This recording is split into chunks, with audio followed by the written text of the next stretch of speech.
Should I use a reference track when mixing? By all means, of course, yes, you can. There's no right or wrong. You shouldn't. There isn't a like yes, you have to, or no, you shouldn't. If it helps you, by all means, use it. The one thing I want to kind of touch on in this video is a lot of people, when they use a reference track for mixing, the issue they have is they're referencing directly to a master. They're not referencing to a reference mix.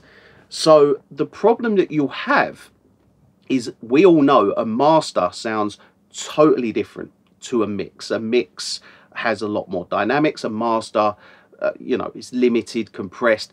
There's a lot more going on there where you got more clarity, more depth. You don't want to achieve that necessarily in the mix. So if you're referencing directly to the master, the issue you're having is you're trying to create something that's going to be created later.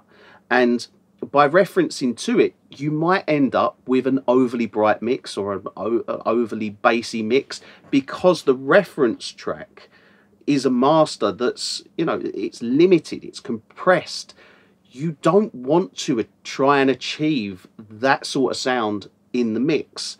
So for me, if I'm ever using a reference, I'm using mixes that I've done myself, and they're the reference mixes. I would never reference to a master, and it's simply for the fact that the two are totally different. You know, if you listen to a master, like you compare your mix to your master, they're totally different frequency wise, and you don't want to achieve the same kind of frequency balance that you have in a master in the mix. You want to leave space to bring the highs out. You want to leave space to bring the lows out. You want to leave space to master.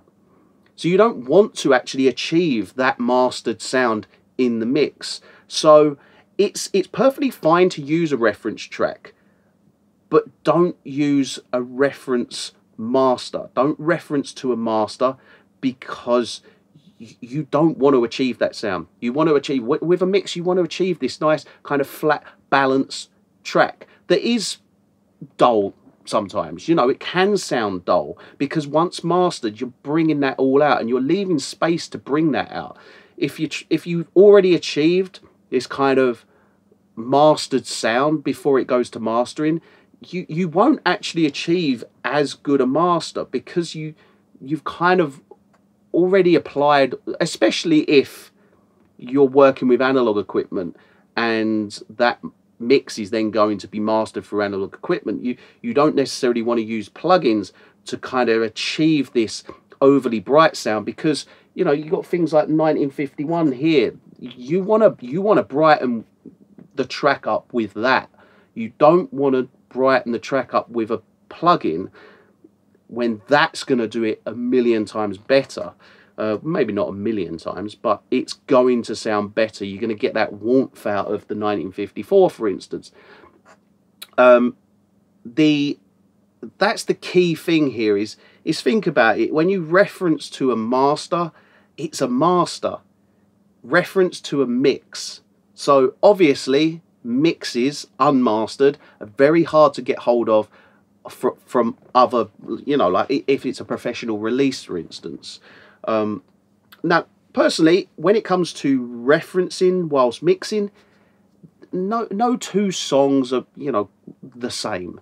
They're always going to be different, and you kind of should approach a mix with a very without influence from someone else's song. In many cases, I mean, personally, if I'm ever using a reference track, I'm referencing to the client's mix that they've kind of put together a demo, or I'm referencing to something that is kind of similar, but it's a mix that I've done. So I'm still kind of utilizing, not copying someone else's sound. And I mean, we get sent, when mixing, you will get sent sometimes a reference of a song that someone likes, for instance.